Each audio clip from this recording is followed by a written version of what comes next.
कृष्णदेवाय नमो नमः।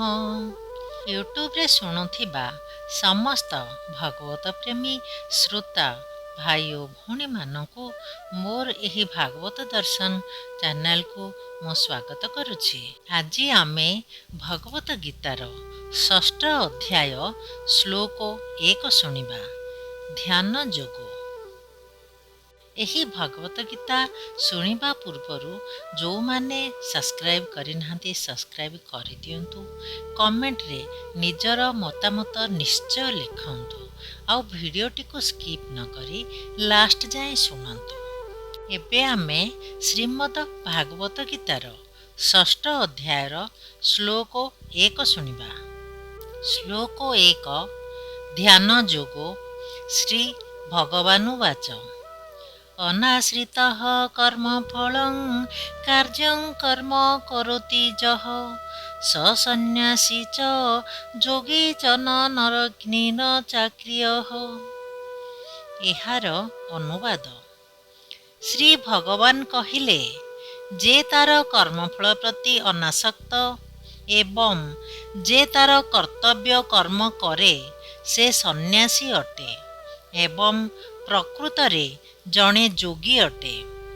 जे निरग्नि अटे किंबा कर्तव्य कर्म करे नाही से सन्यासी नुहे किंबा जोगी नुहे। एहार भावार्थ। एही अध्याय रे भगवान अष्टांग जोग संबंध रे कहउछंती। से कहउछंती एहा मन ओ इंद्रिय को जय करिबार एक पंथा अटे। किंतु ए कलिजुगरे सर्वसाधारण पक्षरे ए जोग विधि अवलंबन करिबा अत्यंत कठिन व्यापार अटे। जदिओ ए अध्याय रे भगवान अष्टांग जोग विधि कथा कहिछंती तथापि भगवान कर्म जोग बा कृष्ण चेतना रे कर्म करिबा उपरे गुरुत्व आरोप करिछंती। ए पृथ्वी रे प्रत्येक निज निजर परिवार पोषण निमित्त एवं परिवारर संपत्ति रक्षणाबेक्षण निमित्त कर्म करती। केही बिना स्वार्थरे कर्म करुनाहांती। जे कौनसी कर्म हेउना काहेकि किछि ना किछि स्वार्थ सिद्धिर कामना अछि। कृष्ण चेतना रे कर्मफल प्रति बीतस्पृह होई कर्म करिबा हेउछि प्रकृत कर्म। कर्मफल भोग करिबा कामना रखी कर्म करिबा प्रकृत कर्म नुहे। कृष्ण चेतना रे कर्म करिबा प्रत्येक जीवर कर्तव्य। कारण प्रत्येक भगवानंकर अंश विशेष अटंती। शरीरर अंग प्रत्यंग गुड़िक समग्र शरीरर हितार्थे कर्म करती। शरीरर अंग प्रत्यंग गुड़िक निज निजर तृप्ति निमित्त कर्म करती नहीं।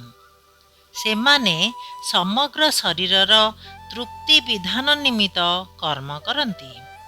ठीक सेहिपरि जेउ व्यक्ति निजर व्यक्तिगत संतोष विधान निमित्त कर्म न करती परम ब्रह्म बा परमेश्वरंक संतोष विधान निमित्त कर्म करती से प्रकृतरे जणे सन्यासी बा जोगी अटंती।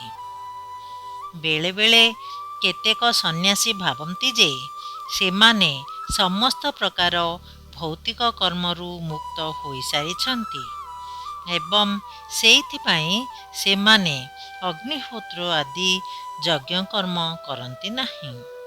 किंतु प्रकृतरे सेमानंकर स्वार्थ सिद्धि कामना थाए। कारण निर्विशेष ब्रह्मरे मिसी एक हो जिबा कामना सेमानंकर थाए।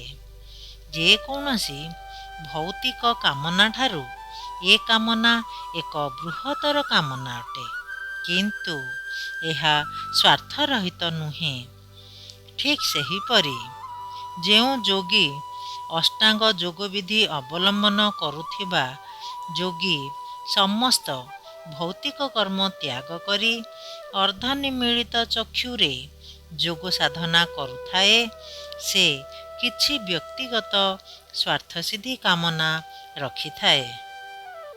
କିନ୍ତୁ ଯେଉଁ ବ୍ୟକ୍ତି କୌଣସି ପ୍ରକାର ସ୍ୱାର୍ଥସିଦ୍ଧି କାମନା ନ ରଖି କୃଷ୍ଣ ଚେତନାରେ କର୍ମ କରେ ସେ ପରମେଶ୍ୱରଙ୍କ ସନ୍ତୋଷ ବିଧାନ ନିମିତ୍ତ କର୍ମ କରେ। ଏକ କୃଷ୍ଣ ଚେତନଶୀଳ ବ୍ୟକ୍ତି ନିଜର ସନ୍ତୋଷ ବିଧାନ ନିମିତ୍ତ କର୍ମ କରେ ନାହିଁ। ତାହାର ସେ କାମନା ନଥାଏ। ତାଙ୍କର କର୍ମର ଲକ୍ଷ୍ୟ ହେଲା କୃଷ୍ଣଙ୍କର ସନ୍ତୋଷ ବିଧାନ। ତାହାରି ଉପରେ ହିଁ ତାଙ୍କର କର୍ମର ବିଜୟ ନିର୍ଭର କରେ ଏବଂ ଏହିପରି ଭାବରେ ବିଚାର କଲେ ଜଣାଯିବ ଯେ ସେ ହିଁ ପ୍ରକୃତରେ ଏକ ସନ୍ନ୍ୟାସୀ କିମ୍ବା ଯୋଗୀ ଅଟନ୍ତି। ଶ୍ରୀ ଚୈତନ୍ୟ ମହାପ୍ରଭୁ ଯେ କି ସନ୍ନ୍ୟାସର ଚରମ ପ୍ରତୀକ ନିମ୍ନମତେ ପ୍ରାର୍ଥନା କରିଛନ୍ତି ନ ଧନଂ ନ ଜନଂ ନ ସୁନ୍ଦରୀଂ କବିତାଂ ବା ଜଗଦୀଶ କାମୟେ ମମଂ ଜନ୍ମନି ଜନ୍ମନୀଶ୍ୱରେ ଭଗଦାତ୍ ଭକ୍ତିର ଅହେତୁକି ତ୍ୱୟି।